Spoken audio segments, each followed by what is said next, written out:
Hi there, and welcome to the Skylight Books author reading series.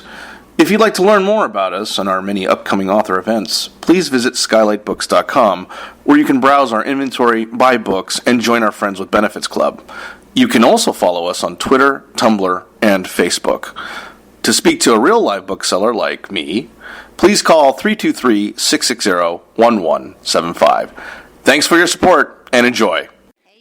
Welcome to Skylight Books. Welcome to Skylight Books. Thanks for coming out. Put your hands together. You guys made it out. Thank you.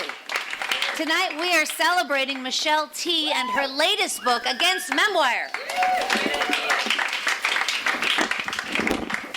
Let me just take that off. Anyway, you guys, it's going to be a great evening because Michelle is in conversation with Maggie Nelson. And so they're both going to be up here. Yes, it's exciting. First, Michelle's going to read a little bit from the new novel, and then they'll be in conversation, and then they'll open it up to you guys if you have any questions. And after that, we'll take your chairs away. We'll end the evening, take your chairs away, and set up a signing table here. So we want you to buy the book in the front and come on back and get it signed. We'll set up a little queue along the bookshelf. I'll be here. We'll be together. It's all good. I wanted to remind you guys to follow us on Twitter at Skylight Books. If you could do that, we'd appreciate it. And then put your cell phone away. We'd appreciate that too. And I wanted you guys to know that we have many of Maggie's books here. We have many of Michelle's books here tonight. We have Modern Tarot. That was the first one I read. Yeah. We also have Without a Net, The Red Parts, Black Wave, Girl at the Bottom of the Sea, Valencia, How to Grow Up. We've got all these books here, so we're super excited to see her again here at Skylight Books. Michelle's been here many times. We're always happy to have her. All right, you ready to come on? All right, you guys, put your hands together for the amazing Michelle T.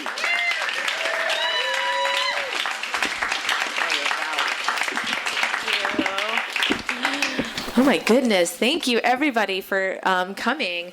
You can kind of sit on the floor up here if you don't mind getting your butt dirty. All right, I'm not going to take care of everybody. This book is a collection, an essay collection. I basically was hoping it would be an easy, lazy way to get a book out by just giving my publisher things that I'd already written, and then I could have a book and go on a book tour. But they made me write new things for it, which is cool because they're the parts the pieces that I like the best. So I'm going to read this piece called "Hags in Your Face." That's actually quite long, and I'm just going to be able to read a little bit of the beginning, and I don't think I need to say anything except that. Throughout the majorities of the 1990s, my evenings were split between working at a nonprofit call center where I bummed money off strangers for good causes and getting drunk and dancing at any of San Francisco's queer punk clubs. I didn't know the town was a hotbed of these two particular and generally separate subcultures, queer and punk, and I didn't know how badly I needed this particular hybrid in order to discover myself in my entirety. But when I walked into a club called Junk, formerly a gay club called Paula's Clubhouse, it was like I had walked into my own best-case scenario of life. Up in the DJ booth, a scrawny punk with the bright blue mohawk spun Nina Hagen. Soon enough, she would be my girlfriend, but that night I made out with a different girl entirely, when the centrifugal force of a broken mosh circle sent us flying into one another. I never saw her again, but no worry. The Mission District in the 90s was a promenade of fierce young dykes, each more shorn, more intriguingly pierced, more gender ambiguous than the last. Reigning over all, at least to my starstruck eyes, were a motley crew of surly 20-somethings resembling Peter Pan's Lost Boys, if the Lost Boys were girls, the sort of girls who look like the sort of boys who might break a beer bottle over your head at a club. Youthful and sweet-cheeked, their tender faces topped with hair matted into dreadlocks with spray adhesive, or glued into a mohawked plank, or dyed black as coal and worn to the waist, not in the way of a maiden, but in the way of, like, Lemmy from Motorhead. I'm talking about the hags, and if you were alive in the Mission during this era, you saw their tags everywhere. Is this little tinging noise making some people crazy? No? Okay, good. Just checking. It is making some people crazy. Sorry. There's not enough of you for me to do anything about it. Is that it? Okay, cool. Thank you. Okay. I'm talking about the hags, and if you were alive in the Mission during this era, you saw their tags everywhere, at bus stops and in bar bathrooms, on phone booths and brick walls. Hags SF, hags in your face in a black Sharpie scrawl. You knew a hag was a hag because they moved in a pack, as all wild animals do, and the backs of their motorcycle jackets and denim vests all proclaim their affiliation, hags. More than the presence of a women-only bathhouse soaking with lesbians, more than the women's bookstore selling Dorothy Allison novels and feminist newsletters, even more than the bearded lady, the Dyke Cafe that hosted late-night art events attended by Kathy Acker, the hags were evidence of the mad freedom to be found in San Francisco. Yes, the city was still plagued by fag bashings and other anti-queer hate crimes, but if this was the place this group of magnificent and terrifying dykes thought best to call home, it was where I wanted to call home too. The hags were formed by Tracy Thomas, a queer Colorado punk who followed her band, Feminine Deodorant Spray, to the Bay Area at the start of the decade. A photo from the era shows Thomas posing before what looks like a fuzzy zebra-striped wall. Her mohawk is as stiff as plastic, her denim vest covered in studs. She wears a bullet belt and a Misfits t-shirt and a handkerchief knotted around her neck. There's a tattoo on her forearm, and her head is slightly tilted as she looks warily into the camera. She seems to be trying to radiate classic outlaw toughness while simultaneously wondering if the photographer is going to kick her ass. Sometime after this photograph was taken, Thomas was grieving a breakup by flinging plates out of the window of a friend's fourth-floor apartment down by Fisherman's Wharf. She was not alone. I had a couple of friends who were like, let's hang out and support each other, and it was a kind of tough get-your-energy-out, girl support togetherness thing. The influence to codify the energy struck Thomas. Influenced by filmmaker and misfit icon John Waters, Cookie Mueller and the Girl Gangs, Divine strutting around beating people up and rolling people. She dubbed her posse the Hags, after the auteur's obscure black-and-white film Hag in a Black Leather Jacket. The Hags' primary activity, and this remained constant throughout their existence, was roaming in a protective pack around San Francisco, getting drunk, going to punk shows, and committing the light vandalism known as tagging, leaving your gang's name or your own inked somewhere it shouldn't be. We'd spray-painted tags all over the city, Thomas recalls. I remember we spray-painted this van, and it turns out it was the Breeders, and they wrote the song Hag about it.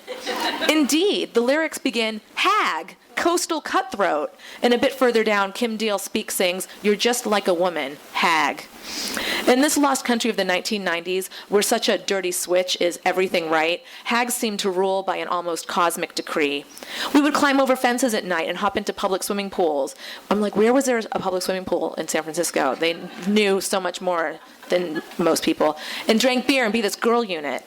Like the alluringly bad boys of my youth, only girls. Like the outsiders come to life, the teenage girl who wrote them into existence, now showing all the way through. Just being a lesbian in this world, you're going to have somebody messing with you, or even just being a woman. There was a lot of fag bashing going on in San Francisco, so we would take to the streets and walk, and it was like we were an entity, like you're not going to do this type of thing to us. When the Hags began, it was 5 dykes. One of them was Johanna Lee, with her short, shorn red hair and nerd glasses. She rode her motorcycle up to Alaska and made scathingly perverse comics lampooning both the dyke culture that was her home and the Christian values of the abusive family she had left behind. Like everyone in the Hags, she was young, in her 20s. It was Johanna who tagged in a Hags member by painting the back of everyone's denim and leather jackets. Each time someone got tagged in, Johanna would take acrylic paint and draw that person on the back of our jackets. The jackets had Hags on the back, and then there were little stick figures. It makes me think of those like horrible like decals on the back of fucking suburban vans where it's like the dad and the mom and the kids. So it's like that, only like crazy dykes. Another original hag was Stacy Quijis. Originally from Colorado, she too was running from an abusive family. She quit school after 8th grade and had been on her own since age 14. Quijis wore her hair long under a backward baseball hat or up in a massive mohawk. From her nose dangled a ring like a baby bull. Her legs were famous. On the back of each calf sat one half of the L7 logo, each a skeletal green hand making an L or a 7. There is no overplaying the importance music had for the Hags. In particular, girl bands who shredded and killed and murdered as hard as dudes. Bands like the Luna Chicks and 7 Year Bitch, Tribe 8, and Malibu Barbie. The all-female grunge metal punk L7 was Quijis' favorite, and a photo of her tribute tattoo graced the cover of the Pretend That We're Dead single. It's also how Quijis met Kelly Kegger. Green mohawk, leather jacket, combat boots, spikes, piercings, rings, covered in tattoos, tiny, loud, in your face, laughing, crying, yelling, stoic, tough, pretty, kind, selfless, selfish, self-conscious, insecure, obsessed, girl crazy, loyal, chaotic, serene, supportive, judgmental, rude, accepting, but most of all, wild, as in untamed, dangerous, mind-blowing. That's Toby Vale, founding member of Bikini Kill, the person who literally put the girl in Riot Girl. She spent a season on the road with Quijis, who acted as the band's roadie during a tour in 1992. They had all met a bit earlier through the networks that bring bands cross-country and into Congress with other bands, crashing on floors, giving lifts to transient fans. The tour stopped at Jabberjaw, a coffee shop come music venue that hosted all-ages shows for the likes of Nirvana and Elliott Smith. In attendance was a 19-year-old metalhead from Torrance named Kelly. Now a man, back then Kelly was a dyke, into metal, sporting super long dyed black hair. Recently out of high school with no plan for college, not much going on, a loner, she'd come to the Bikini Kill show out of desperation for some sort of counterculture that got close to her queer punk self. "Oh, your legs are on the record," she said to the band's roadie. "We were standing out front, and me and her started talking about music. I had a little Honda Civic. We went out to my car, and I had all these cassette tapes. We were listening to songs, metal songs, like this old demo from Metallica and Corrosion of Conformity. We were listening to this band Born Against and Rorschach, and she was like, 'Oh yeah, I like this music. I'm not into Bikini Kill. I'm just touring with them.' She said that I'd like San Francisco." A few months later, Kelly picked up her Honda Civic and set off for San Francisco with $3,000 she'd gotten in a car accident settlement. That was like $1 million back then, she says. She arrived in town without knowing a single person, located a place to live by word of mouth, and found her way into the mission's growing queer subculture by showing up at the Bearded Lady and Junk. I remember walking in there and everyone was into SM. Everyone was like bald and just like leather. And people were having sex out in the open, like everything was a sex party. I was like, whoa, this is a total Judas Priest song. This is wild. Appreciative of the spectacle, the young queer did not swing in that particular direction and was often clueless when being hit on by racy lesbians. They were like, "What are you into?" And I was like, "Well, I like Italian race bikes. Music, I'm really into metal." And they were like, "But really, what are you into?" And I like Pepsi and espresso. I get an espresso over ice and then you pour a Pepsi in it. And they were like, "Whatever, this guy is useless." The night wasn't a total bust. Queesius was also at the club that night, and the two reunited. Later, she took Kelly to meet the hags at a house party following a Luna Chick show. They had hags written on their jackets, Kelly recalls. It was just all these crazy fucking dykes that weren't into kumbaya music, you know what I mean? For Kelly, it was a revelation. I tried to be gay in Los Angeles, and it just wasn't working out. It was like Farrah Fawcett dykes hanging out at the Palms. The South Bay punk scene, knowing laughter. It was like Farrah Fawcett dykes hanging out. Oh, I just read that part. The South Bay punk scene was black flags, circle jerks, just dudes. But then when I met the hags, they were into music and going to shows. We didn't just go to queer shows. We went to straight shows, too. None of us were mousy at all. If some dude was going to fuck with us, we'd fight right back with them. It wasn't only the macho landscape of punk rock that held potential brawls. Anti-queer violence could pop up on a munibus, as it did when a man spit in a fellow hag's face and called them both crazy dykes. They knocked him onto the floor of the bus and kicked him until the driver threw him off. Then, high on adrenaline, they lit up cigarettes and got kicked off again for smoking. It's hard to think about being proud of that, being this person who fucks shit up all the time. But that's a thought conjured from the comfort of 2016. Although San Francisco had been a safe haven for queers since World War I, when the military began dumping their blue discharges, gay soldiers, at its port, inadvertently creating a gay community, there have always been violent bigots in the city, as seen from the recent murder of the popular transgender DJ Bubbles, who was gunned down near the record store she worked at in the Tenderloin, or the fatal bashing of radical fairy Feather Lynn in Placid DuBose Park in 2014. Queer people are never safe, and in the 1990s that knowledge was acute. I recall driving by Esta Noche, the city's first Latinx gay bar, and seeing a patron getting walloped with a 2x4 on the street outside. I spent the night leaving hysterical messages on the answering machines of various nonprofits. It hadn't occurred to me to call the police. Police weren't friends of queers. Like the hags and most other queer females, I lived in the Mission, not yet a neighborhood of innovating restaurants and boutiques selling $1,000 retro sound systems. The Mission in the 90s was the neighborhood that folks from the rest of the city were too scared to come to. Much of that was simple racism. The Mission is the city's Latinx neighborhood. But it was really the city's impoverished Latinx neighborhood, and the tension of white queers, the first wave of gentrification, added to the friction of a place already contending with gang activity, a brisk street market of drugs, and sex for sale nightly. Packs of inebriated and aimless young men raised in an American culture of homophobia roamed this gay city. My best friend was assaulted when a man ran out from the Valencia Gardens housing projects and clobbered him on the head. A gang of bicycle thieves jumped out at me as I rode home from work on Mission Street one night, almost knocking me off my seat as they seized my rear tire and proclaimed my bike to be theirs. I fought them off with wit and outrage, tools I also used to scare off the single men and packs of boys who harassed me as I made my way home, though I was on occasion inspired to use my purse as a weapon when the advances were especially relentless. Once when my girlfriend and I were held up at gunpoint at a bus shelter on the corner of 16th and Mission, I dissuaded our attacker with tales of our poverty and an offer of beer from the six-pack I was carrying. This was the landscape the hags gathered in. Though they were not consciously gathering for self-protection, they understood, as we all did, that us broke female queers may be called upon to protect ourselves at any minute, and the safety of numbers was always more effective than a pocketbook. Silas Howard directs for film and television now, but in the 90s he ran the Bearded Lady Cafe, and as the bass player for Tribe 8, was the focus of much hag adoration. The city was much more violent, he remembers. I got a gun pulled on me several times. Harry, the Bearded Lady's co-owner, got gay bashed at a taqueria on 24th Street. There were way more neo-Nazis going into the punk scene. All of that tension was on the surface. We were at war. It felt like that. At war on the streets of our neighborhood as well as in the culture at large, where Senator Jesse Helms famously called us degenerates, weak, morally sick wretches, and was backed up by Senate Majority Leader Trent Lott, who compared queerness to alcoholism, and Bill Clinton, who we thought maybe liked us or something, and who signed the Defense of Marriage Act. I believe marriage is an institution for the union of a man and a woman, he stated. For a certain segment of the queer population, the answer to such hostility was not to be respectable, to continue working to convince these bigots we were just like them, but to become the degenerate beasts they accused us of being, to take delight in our monstrous power, to say fuck you and goodbye to the possibility of living a normal life in this culture. Enter the hags. Maria Taylor is a sober 40-something queer female with beachy blonde waves who is frequently accompanied by a pack of dogs. It's like every single person I interviewed for this now makes their living from dogs in some way. Practically. Like the percentage was startlingly high. In the 1990s, she was a drunk 20-something with jet black hair and silver piercing jewelry that arced from her chin like little fangs. The abstract black tattoos that spill down her body like ink are still there. The city she inhabited is not. It was a different San Francisco, she remembers. Not a day went by that I wasn't verbally or physically bashed. I remember riding my bike as I stopped at a gas station to put air in my tires, and a carload of dudes came up. Then a second car came up, and they were there to bash on me, too. Taylor purchased a gun, choosing a semi-automatic 9mm over a 38 or 44 because it held significantly more bullets per clip, enough to take out a carload of dudes. Taylor had been in the same queer punk orbit as the hags, thrashing around at the same clubs and performing on stage with Tribe 8 while the gang moshed in the front row. The responsibility of gun ownership spurred her to become sober, taking her out of the hags' orbit and into recovery. The people who were sober had this light in their eyes, and the hags were great, but I had this really sick feeling in my stomach, like it was the dark path. It was the time before they got super strung out. It was a gut thing.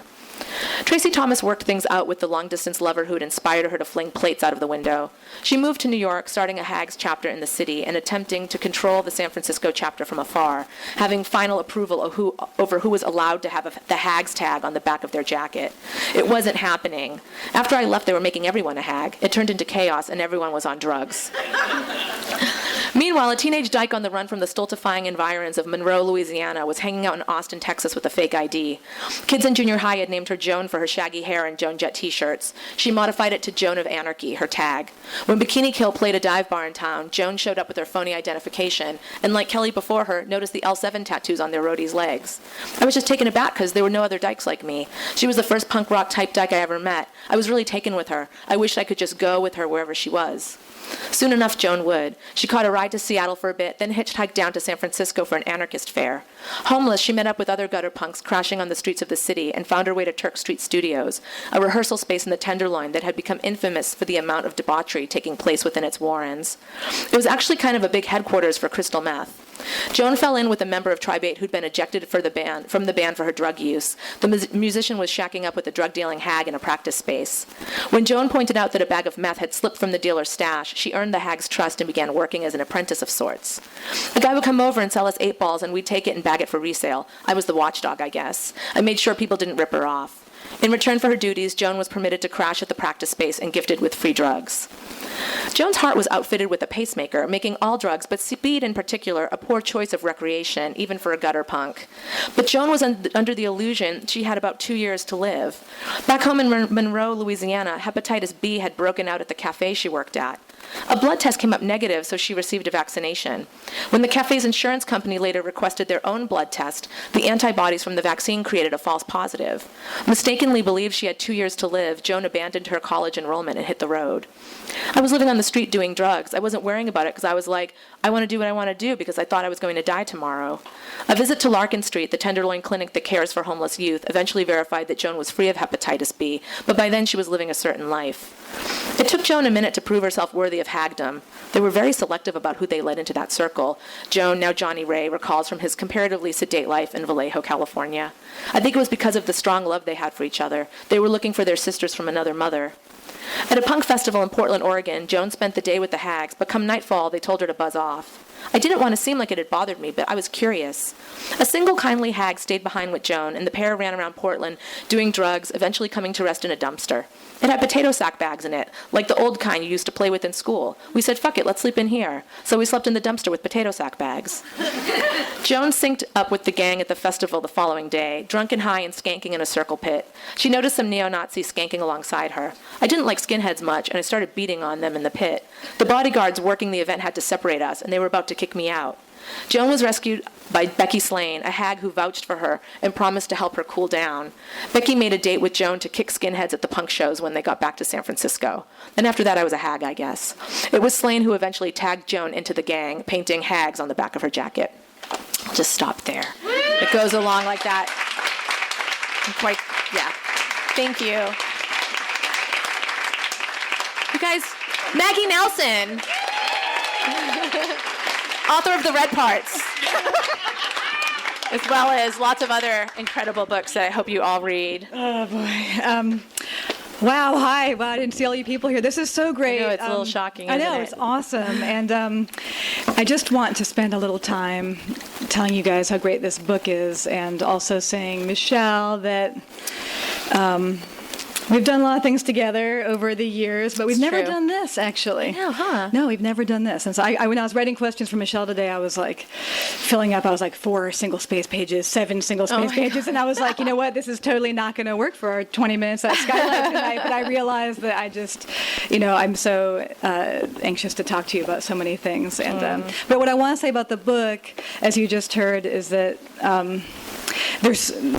when Michelle's saying that you thought it would be fun to get a bunch of pieces together and that you'd already written and then go on a book tour, it's like, whatever. It's like the ultimate undersell of the fact that this book has Valerie Solanas, Andy Warhol, Aaron Markey, on Chelsea Girls by Eileen Miles, Gene Loves Jezebel, Minor Threat, Sonic Youth, The Hags.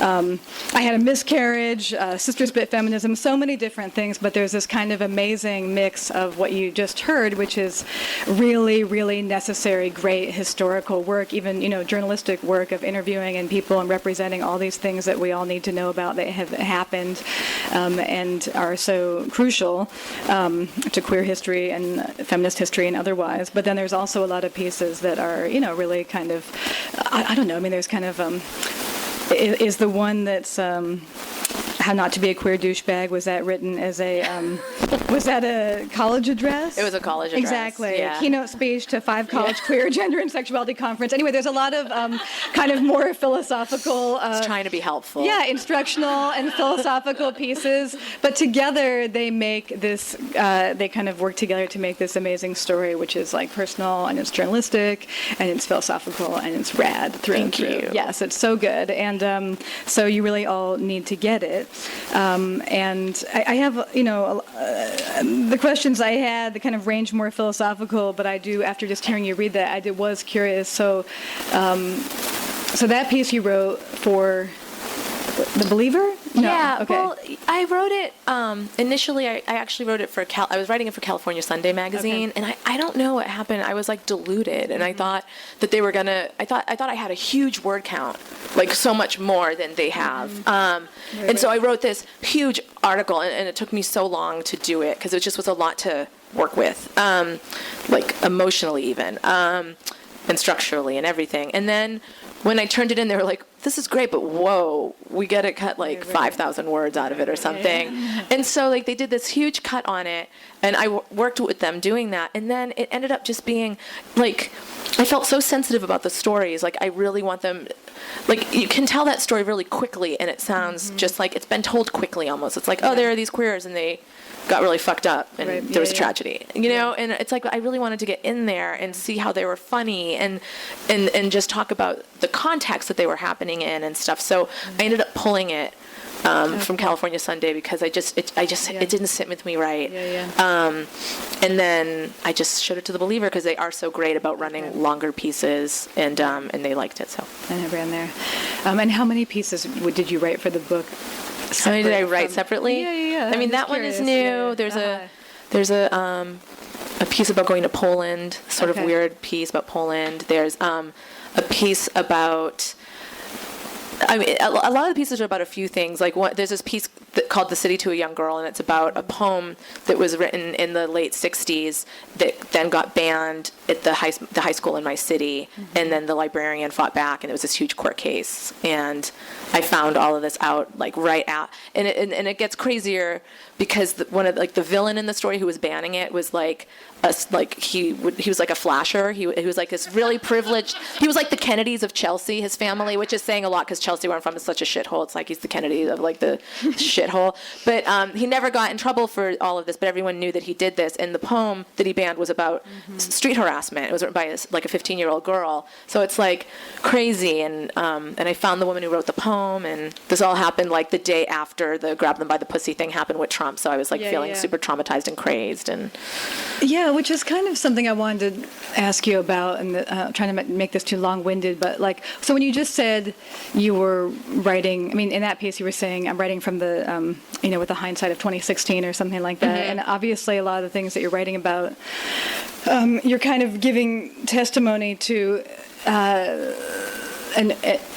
an earlier age, which is distinct from our own and similar in different ways. But, one way that obviously, and I think that you and I share this kind of history is, that we come from a real,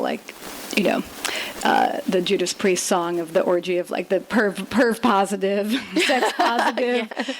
We saw things nobody can believe. Well, no, yeah, exactly. No, I guess I just mean that I think that one of my very favorite things about this book is how effortless it seems like in the book, where you, especially in the How Not to Be a Queer Douchebag chapter, but also in the piece on Valerie Solanas, and also in the piece Camp Trans about the Michigan Women Music Festival and the Camp Trans outside of it, but that you kind of, you ride this amazing line where you give all this credence to this freewheeling, perv positive space, and and are very, as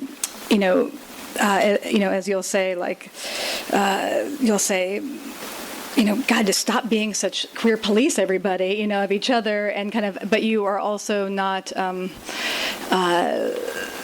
You never sound reactionary the way that people end up sounding reactionary when they're feeling put out by the kind of by the so-called excesses of the Me Too era or something. And I wonder, part of why you never sound reactionary is that you're always very funny, and it's always very there's a kind of seriousness and unseriousness that you bring to each one. I just wonder, is that balance very easy for you to achieve, or do you ever stay up at night going oh, I think I didn't get it right or something? I think that I think it's not too hard to achieve, actually, just because even though I believe what I believe passionately, but then I also don't take myself terribly seriously, and I know just from reading work that what you can sound like if you're just pontificating and just pontificating, and it's I know more or less who's reading my work, and I gather that they agree with me, so I don't need to just write something for the sake of just y'all know I think that too, right? That's what Facebook's for, right? We do that already on the internet, so we know that we're all on the same page. But in a book, it's just more fun to layer it, and also because I think that you have this.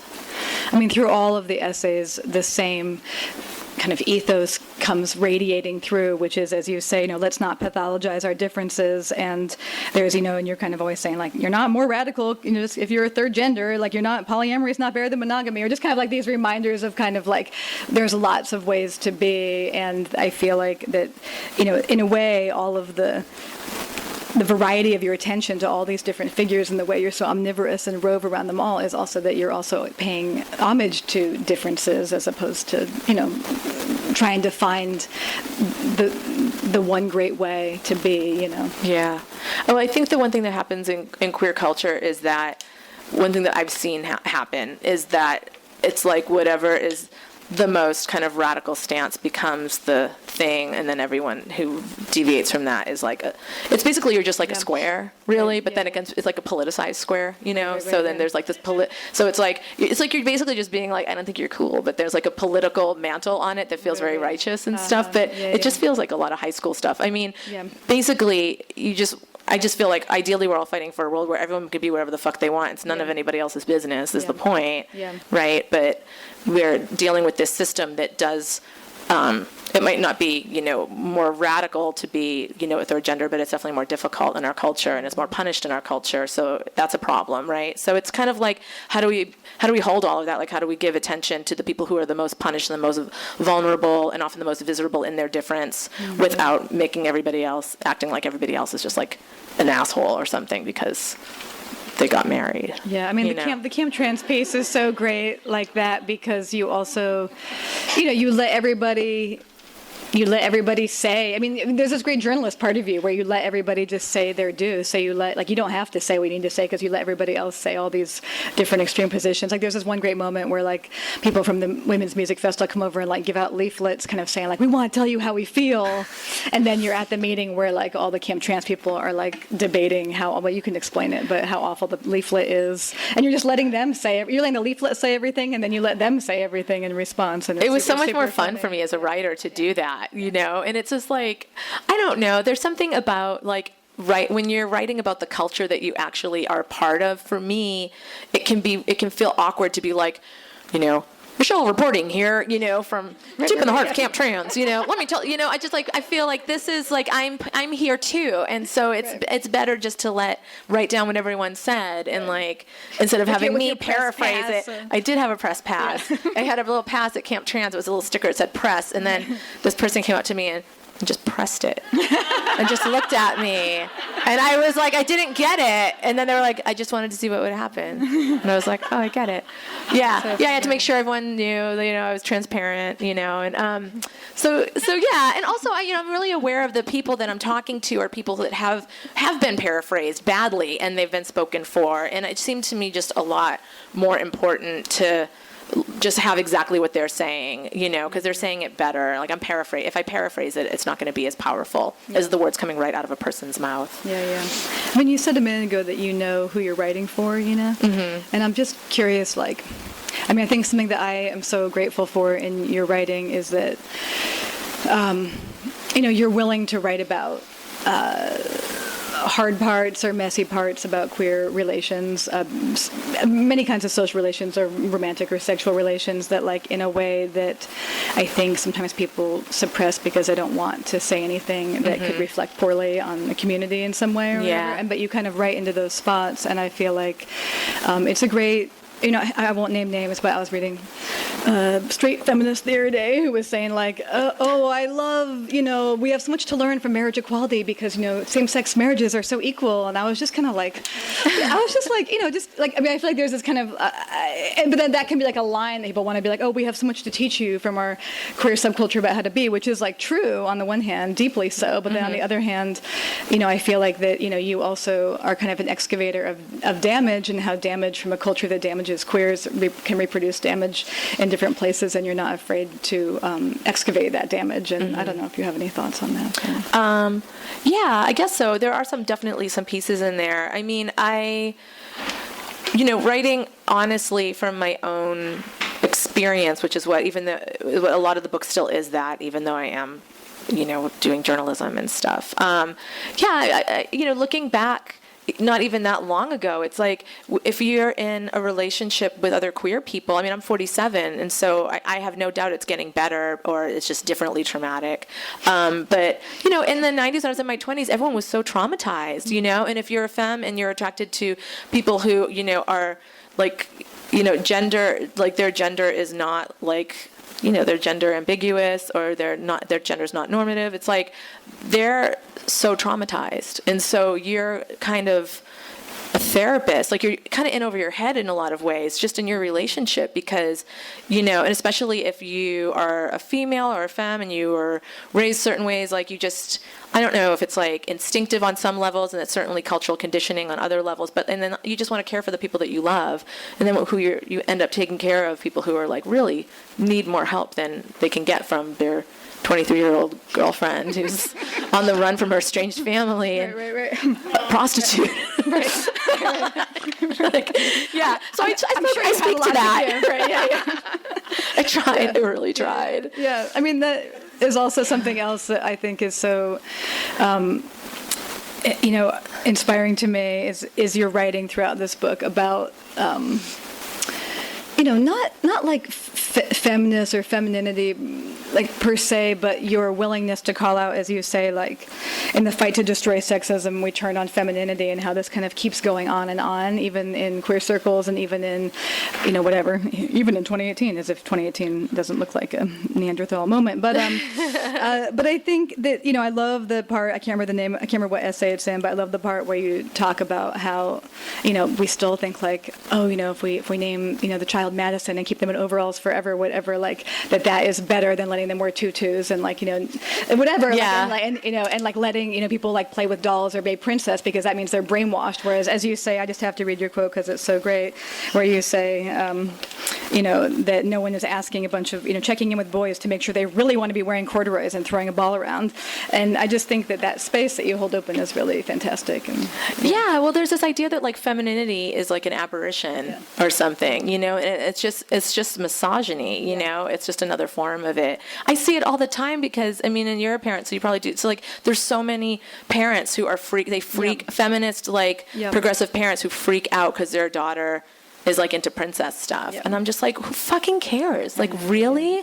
Like, it's so fun. I'm still into princess stuff. Look at my earrings. Like, never stops. Like, it's valid. And so it's like this idea that somehow we're like, I'm like, oh, so are we all fighting together to eradicate femininity from the planet? Is that like the end game? Because I never signed up for that ever, So yeah.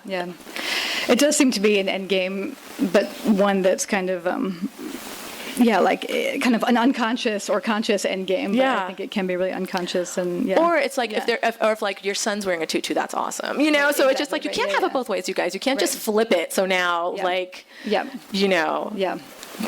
go from like, boys aren't allowed to wear tutus to like girls aren't allowed to wear tutus. That's it's a better way. It's just like fucking wear a tutu or don't. Like, it's so stupid. Although you do say in your book that you or rhetorically speaking, you're moving towards a world in which we all wear tutus. Yeah, right, exactly. Yeah. It's true. Okay, I have an agenda too. Fine. No. It's rhetorically speaking. Speaking of the parent thing, I just I feel like. So, what years were you writing the Getting Pregnant with Michelle T blog for Jane? Oh, gosh, I guess I started writing it in like 2011, I think. Okay. Yeah. Because I was trying to remember just that I think that I had a kid born in 2012, so I think it was not quite like totally commensurate, but I also felt like, so it wasn't like, but I feel like I felt, all along in reading that blog and then in the writing that you're doing in here, I felt just infinitely buoyed and infinitely accompanied by you in this adventure of, not just of having a child or bearing a child or child rearing or making queer family or whatever, but also I think more explicitly in writing about it and like being in public about it. Not like being in public about it, like there's an it there, but I think that what I'm trying to get to is that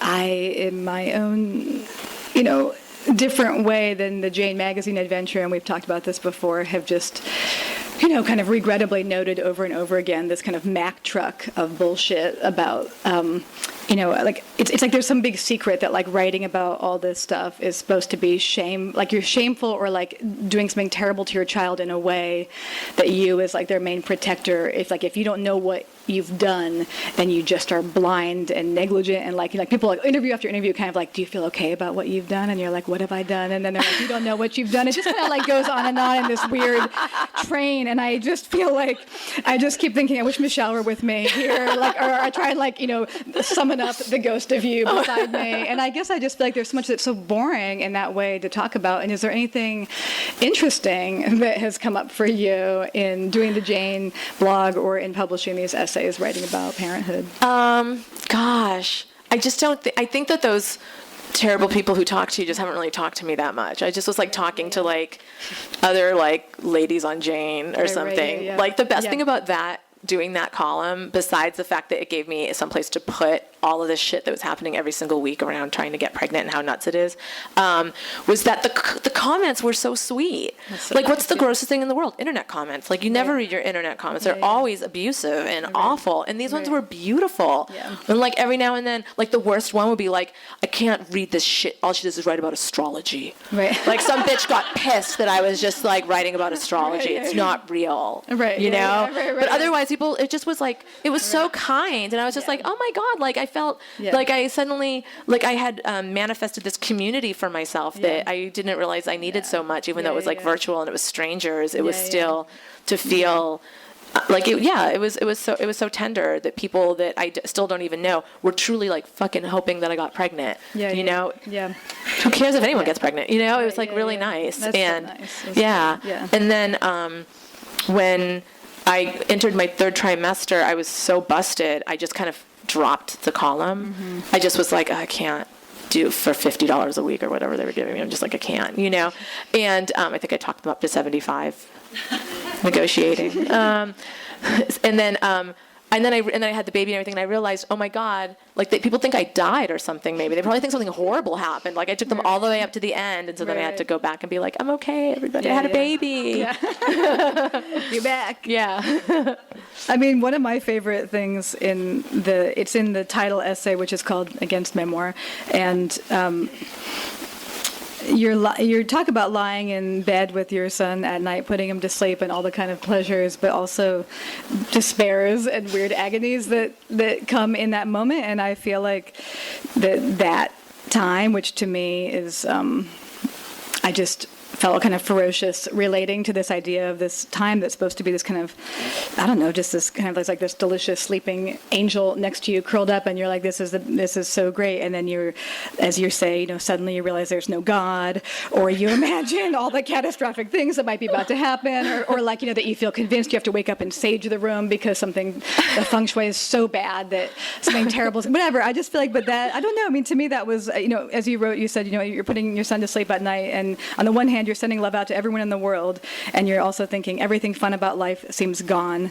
I cry myself to sleep. I just wonder, this is a state that I deeply relate to, and Is it mental illness? I don't know, but to me it really recurs in the hour or so of like lying down with putting a kid to bed at night, and I don't know, I'd never heard it written about, so I just wondered if you had any more insights into that. God, no, I just feel like it's my mental illness, like I need to get my meds right or something. Right. Well, I don't know, laying in bed without sleeping is bad for most people, right? Who don't, you just lay in bed to have sex or go to sleep. You don't just lay there. Lie there for like 2 hours with somebody kicking. And you're trying to stay awake so you can get up and watch Netflix and not fall asleep, and then you're just kind of like your mind is spinning to keep you awake, and then it just gets real dark real quick.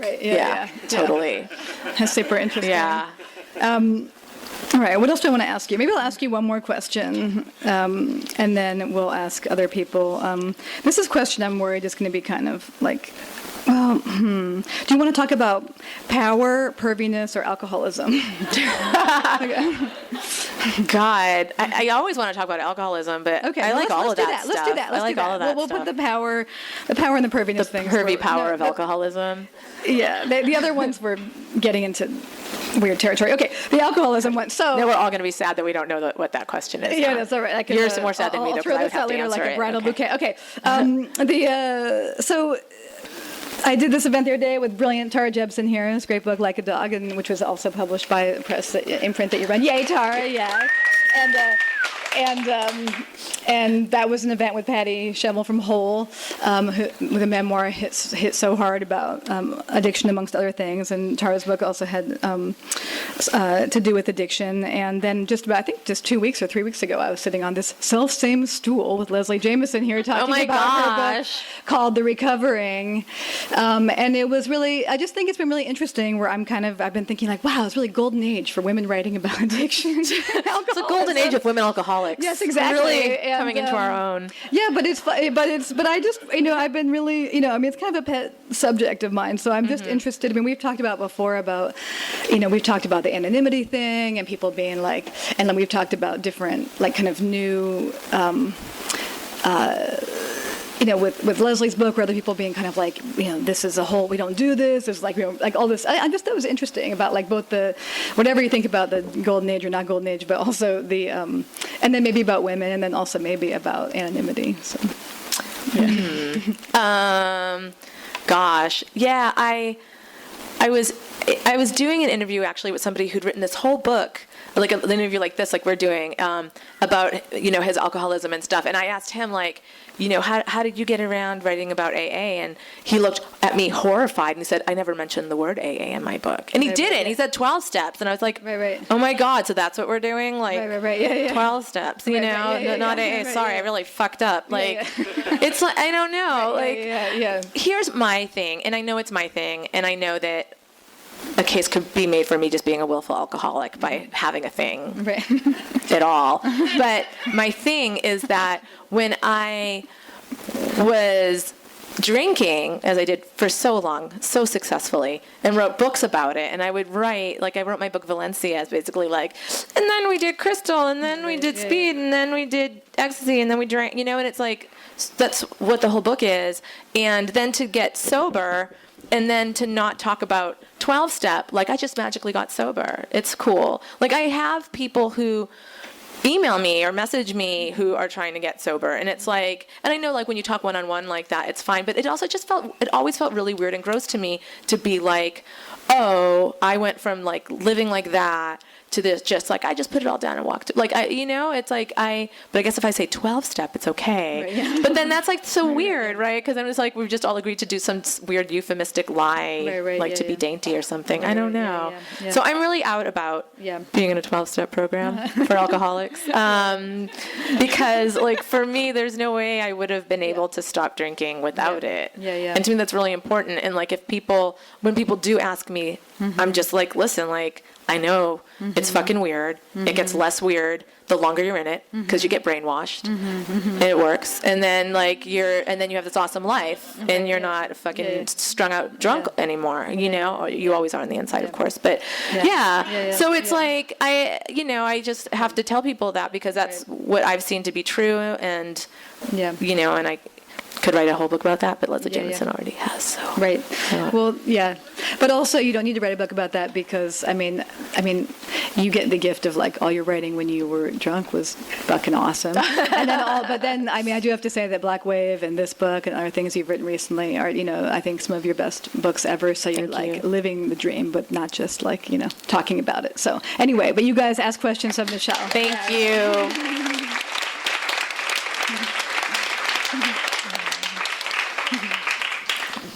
Here I am.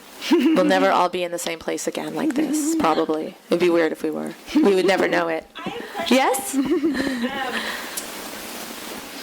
Okay, well, first of all, Michelle, thank you for everything that you've done for us. You're welcome. And, do you mean Aquarians? Yeah, exactly. And honestly, would like to thank you. But I do want to thank you for one thing, which is this wonderful thing of like contextualizing, what I didn't understand was going on at the time, I came up in that same place, and my observation was a little bit different, but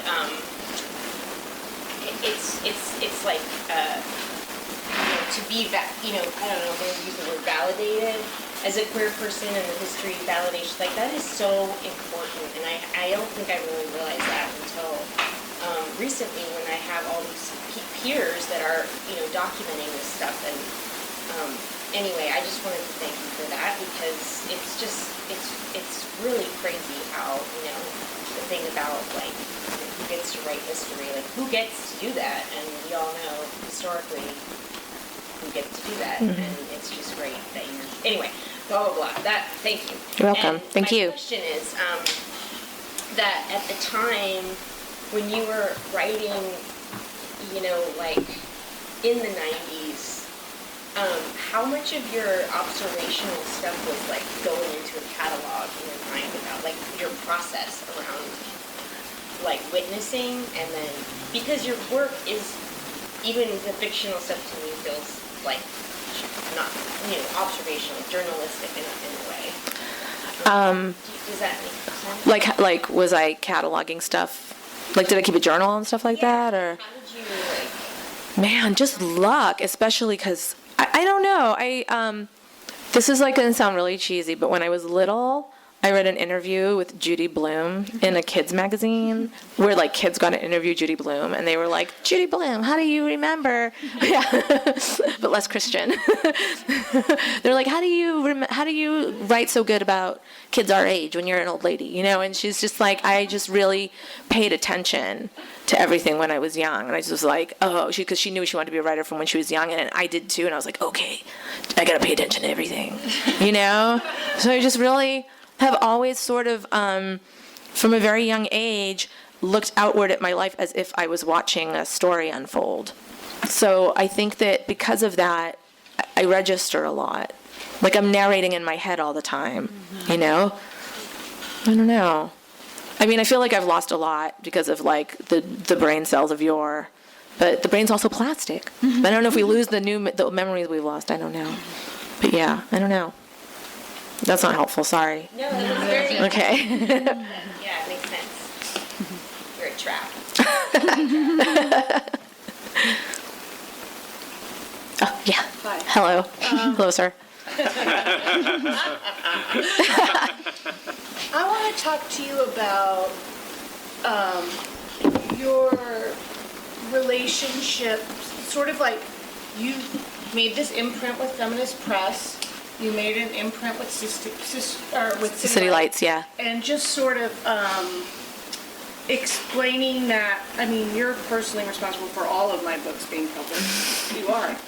And so just sort of like describing your sort of relationship moving forward, convincing, because I was thinking as I read that Hags article, that this is so important, and as you go further on the description of class and mental illness and alcoholism and queerness, like, if you didn't write that essay, it wouldn't be, it would be something very, very different, yeah. And like convincing these presses to put out these books by people that are in our community, who might not get that. So can you talk a little bit? Yeah. I mean, I've been pretty lucky in that, well, I started doing a Sister Spit imprint on City Lights, and that was cool. But then they didn't want to publish Black Wave, so I was like, this is awkward, I guess. I'll stop doing it. Not to talk trash, I love City Lights, but just it's weird to, like, not be able to publish your own book on your imprint. So Feminist Press wanted to publish it, and so then I was like, oh, hey, can I do an imprint also? And they were like, sure. Because I think that publishers are looking, I mean, these are small, cool, smart presses, right? I mean, so it hasn't really been hard. Like, they have been receptive to what I've given them for the most part, Like, sometimes they will have, like, an issue, like, with publishing poetry because it's not they don't know how to do it, But as far as, like, the voices and the people, like, it's all been really good matches. I mean, I actually got feedback from the editor I work with recently that a book we are going to do, but she was worried that it was like kind of like too, like it reads like the kind of book that would actually be a bestseller, and she was worried that it was like too much of a bestseller, kind of, So I'm really lucky that I was like, exactly, let's have a bestseller. It's like it's a weird bestseller, but it has that polished kind of tone to it. But I think I'm just really lucky that I hooked up with these people who have the same sensibilities and they value the community that I'm a part of, and they know that I am actually connected to like a bazillion writers from doing Sister Spit for so long or doing Radar for so long, and so they know that I can actually bring them writers that are doing cool stuff. So it's been... In case anyone was dying to wonder what I was going to ask about power, I just want to say I just want to interject one thing, which is just kind of another Michelle,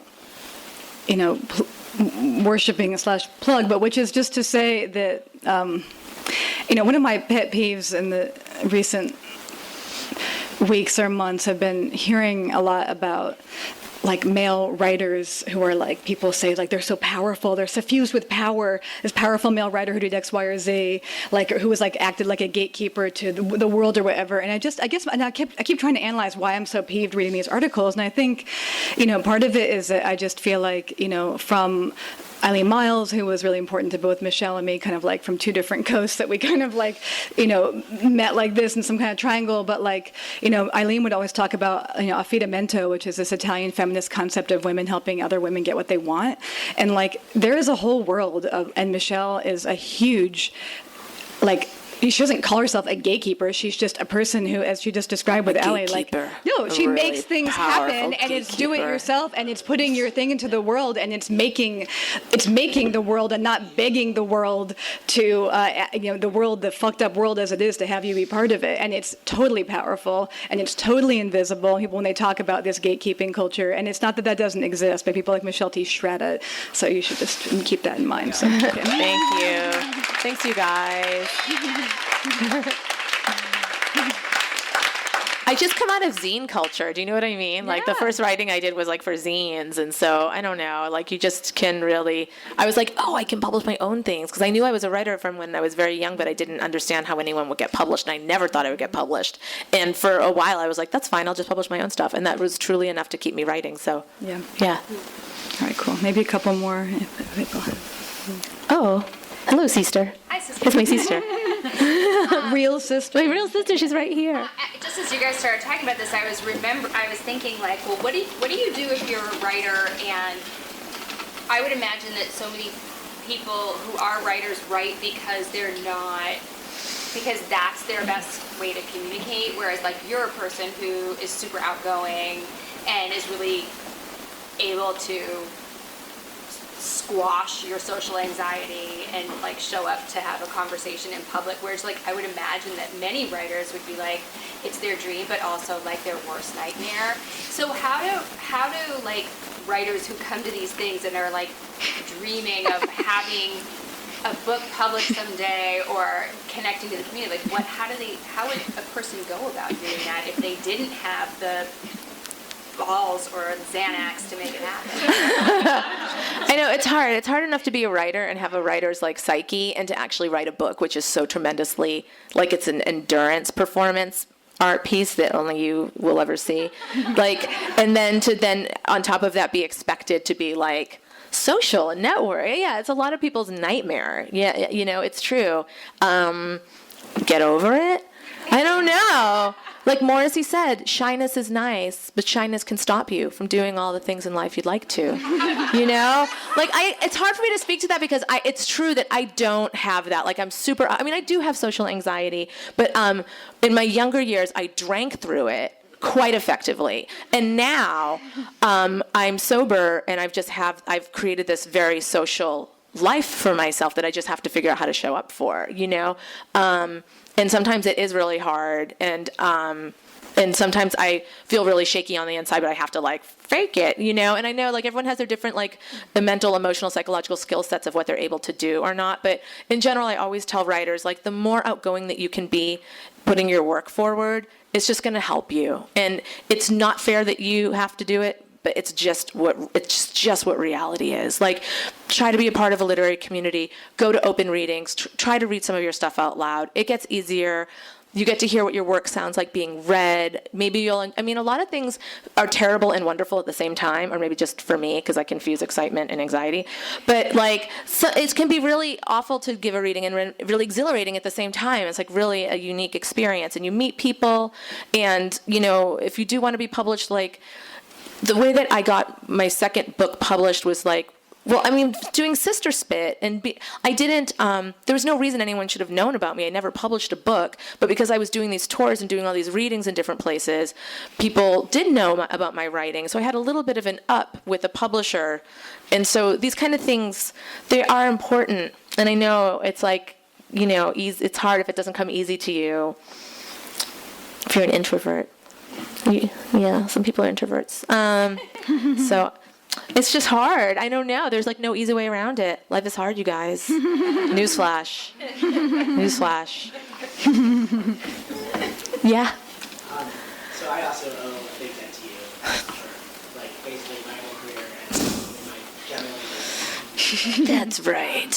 Glad everybody knows this. Glad this is all coming out tonight. But I was thinking a lot, like I think around some of the questions kind of asking you maybe at the end of what we're talking about tonight about like, and I know you probably have a very Aquarius answer to this, but like, because she's a in terms of like our responsibility to queer culture and queer culture, especially maybe in a world where people are now more interested in it than they've ever been. Do you think about that at all? I mean, you obviously just produce things you think are important, but like in terms of like when people want to modify or capitalize on or make money off of art, like, what are your thoughts personally? Well, I mean, I just hope that there are queer creators behind the wheel, I mean, I think that this is all potentially wonderful as long as it's queer people, the people being represented are telling their own stories, or they're telling the stories of their community that they have a true connection with and a true affinity for and recognize, what is possibly at stake, I don't know. I mean, yeah, we just have to all be the kind of creators of our works. I don't know. Yeah, I mean, it's like, it's hard. I mean, if you're talking about like media, like TV and film and stuff like that, it's like there are so many people sticking their fingers in the pie that things can get kind of like messed with. So I guess you just have to figure out what your sticking points are,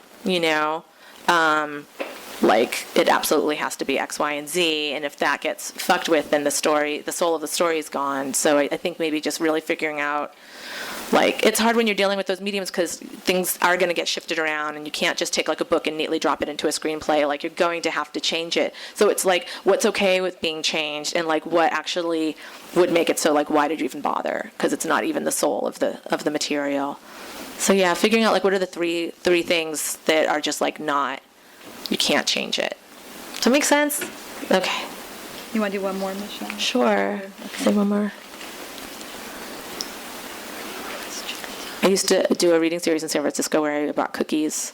And if you asked a question, you got a cookie, so we never had to sit in awkwardness like this, because somebody always wants a cookie. Yes? I love your thing about stand-up, and I know you've been doing stand-up, and I love that. And I just was wondering if you could kind of talk about the... You want to tell a joke? No.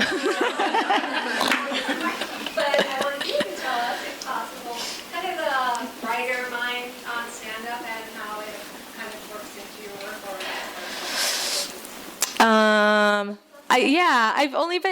I've been doing stand-up for so briefly that I can barely even say I'm doing stand-up. Allie Liebegott dragged me into it. It's all her fault. And now we do an open mic called Clown Town. We're having our grand reopening. It's a no-bro open mic. If you're a bro, don't come. And it's going to be at the Virgil on June 17th.